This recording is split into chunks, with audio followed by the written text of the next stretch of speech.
Welcome back to Court TV Live. I'm Matt Johnson in this afternoon for Cody Thomas. Thanks for being with us. So the jury right now is deliberating the penalty phase of Carmelo Anthony. Earlier today, he was found guilty of the top charge of murder of Austin Metcalf. And now the jury will decide whether he will spend anywhere from 2 to 99 years behind bars. The state and the defense delivered their closing remarks in the penalty phase after the defense only called one person to the stand, Carmelo Anthony's mother. During the prosecution's closing, they said this: "We focused on the person who took a life, and we forgot about the person who was lost." Defense saying Carmelo was a son and a brother, but the jury shouldn't forget the fact that Austin Metcalf was also a son and a brother. They went on to say, nothing you do more from Carmelo's family, nothing you do will take more from Carmelo's family than he took from Metcalf's. Carmelo will continue to have opportunity in life. In their rebuttal argument, they said this: only a lengthy prison sentence is appropriate to dignify the amount of loss in this case. I know it's not easy, but your duty is clear. The defense, on the other hand, they went on to say this in their closing, quote, we as Americans trust in our community, and we put our faith in y'all. I know that it's a heavy burden, I know that it's a heavy weight, and I can't imagine. I can only ask you to consider both sides. Sudden passion arises at the time of the offense, a result of provocation from the person killed. Let's bring in my guest this hour to discuss. Power panel, criminal defense attorney and former head New Jersey prosecutor Bob Bianchi. Judge, we do not have the judge. We will get her later. We also have John Mobley, criminal defense attorney, former prosecutor. Nice to see you. John, to you first. We have to discuss this range because we learned about this during the penalty phase. So first he was facing with the top charge of anywhere from 5 to 99 years with the possibility of parole because he was a young offender at the time at the age of 17.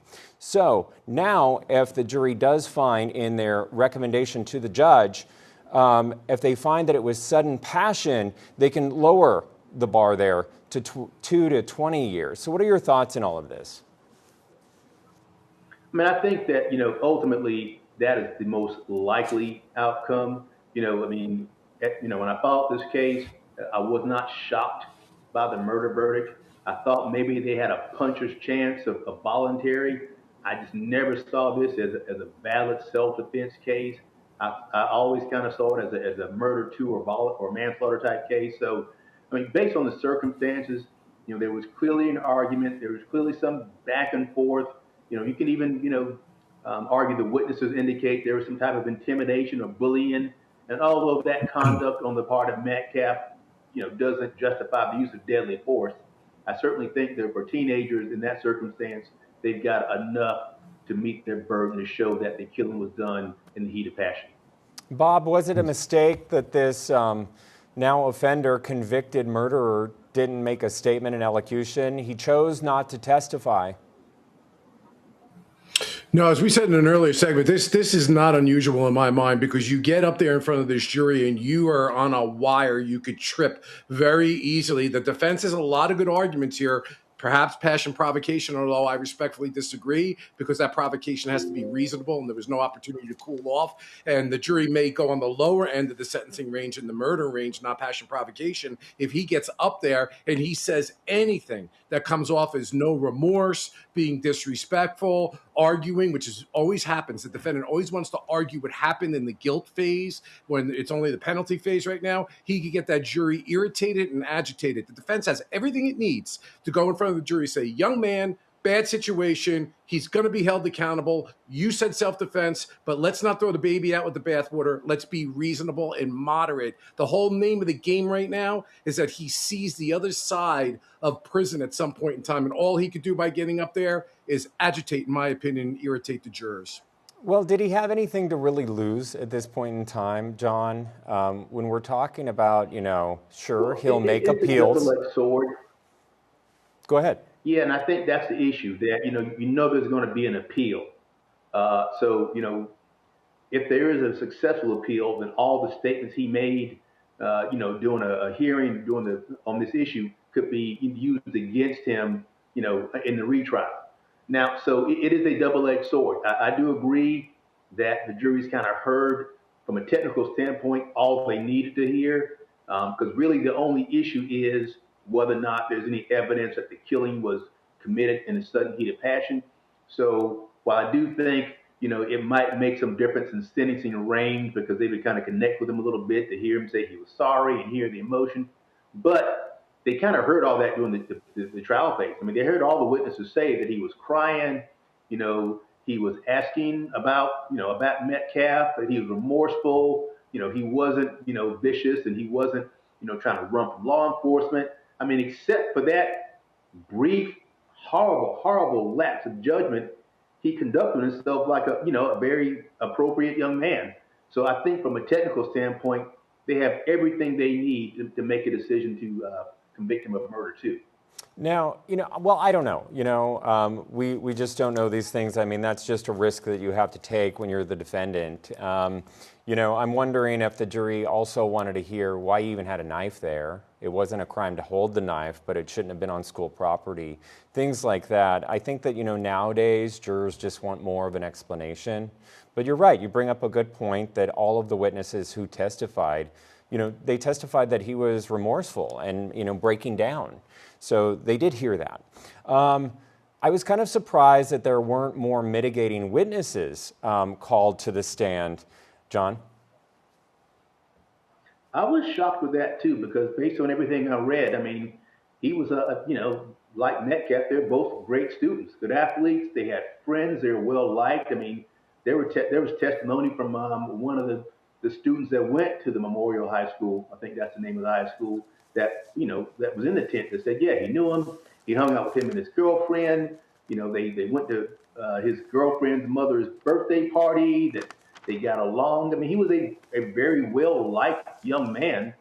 And based on all of that, I was truly surprised that there was not going to be this slew of character witnesses saying what a great kid he was, and how he just didn't bother anybody, and how he helped out in the community, and he was a good athlete and a good student and very respectful. I mean, I'm kind of surprised that none of that was presented. I mean, and I have to believe that some of that evidence is out there. Yeah, just one witness, mitigating witness, which was the mother of the offender. And then, Bob, I'm surprised that we didn't hear victim impact statements from the family of the young man who lost his life. Yeah, it's surprising to me as well. Again, maybe the victim's family did not want to get up there. We really don't know the behind the scenes, issues with respect to that. But again, as a prosecutor, having handled death penalty cases, for example, victim impact testimony is extremely powerful because it puts into the present and right before the jurors the emotional effects that this has had. And it paints a very, very strong picture and makes it very difficult for them to walk away. And on the defendant's side, for example, like you were just saying a moment ago, not having expert psychologists. I mean, the whole reason he's not getting life without parole is because of Miller versus Alabama, which is it's a violation of the Eighth Amendment to give life without parole with a juvenile. Not to have an expert get up there and talk about how he could be rehabilitated, all the things that you guys were saying before. This is really on both sides strategically befuddling to me. Do you think, Bob, that it's ineffective counsel? Well, I don't know. I mean, you make a really good point here. As a defense lawyer, if I'm in this situation, I want to have all of those witnesses prepared to go, character witnesses, victim or defendant positive character, could be rehabilitated. He was a juvenile. He was acting and his brain wasn't fully formed until you're 26 years old, all the scientific stuff. And if he doesn't want to call that expert witness, that's his choice, but at least he can't come back on a post-conviction relief or ineffective assistance of counsel and say that he didn't get the proper defense. Now, the only thing I'll say, pragmatically speaking, and I don't know the answers to this, those witnesses cost a lot of money.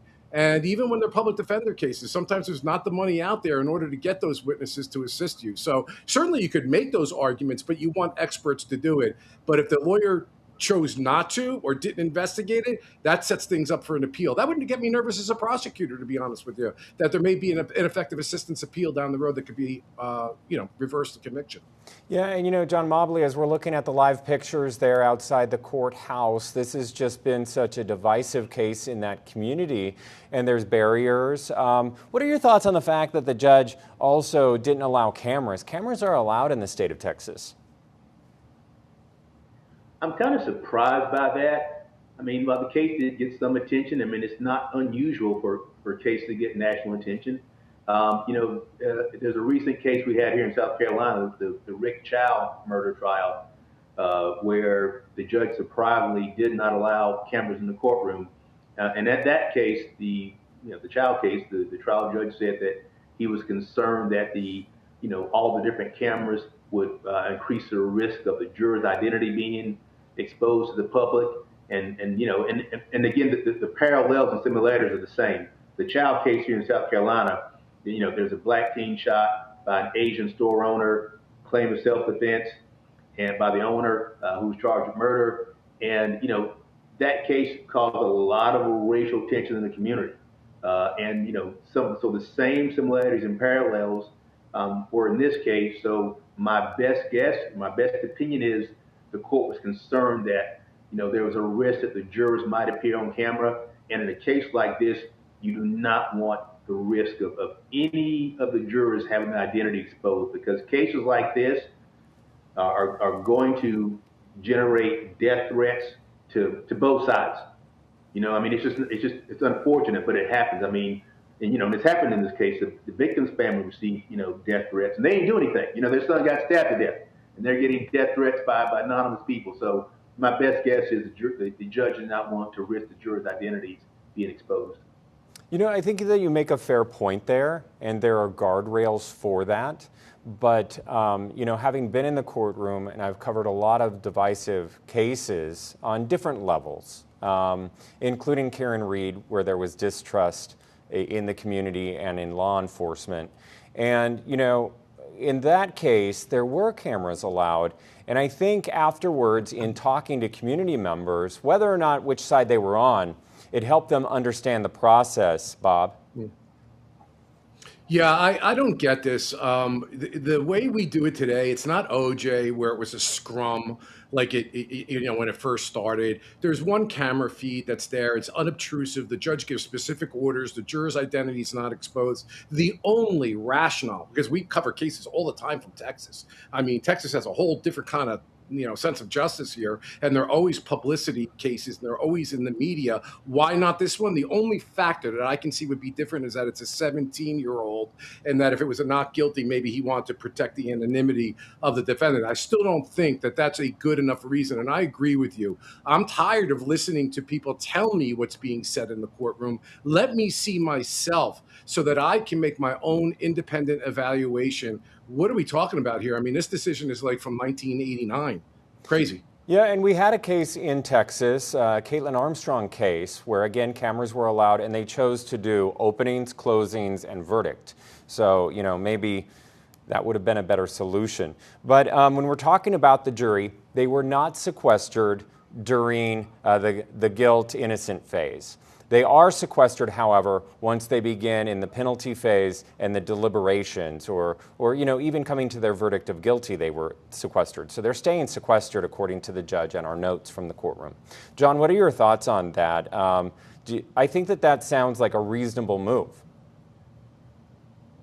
Definitely for the penalty phase. I don't think it would have been a huge deal for the guilt phase. I just don't think, despite the attention this case received, and despite the number of people on both sides, and I just don't think that there was anything out there they were going to hear, that would have affected the decision regarding guilt in this case. I mean, it's just the facts in this case just did not warrant a self-defense. So in this case, I definitely think in this stage the case where they're trying to determine the appropriate penalty.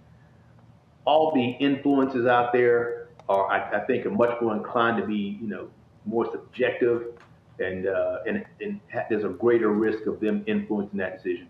All right, well, gentlemen, we do have to end the discussion there, but we will break in with any sort of notes coming from the courtroom. Cody Thomas is there. Once this jury, if they have any questions or if they come back with their recommendation for the judge. Thank you, Bob, and thank you, John.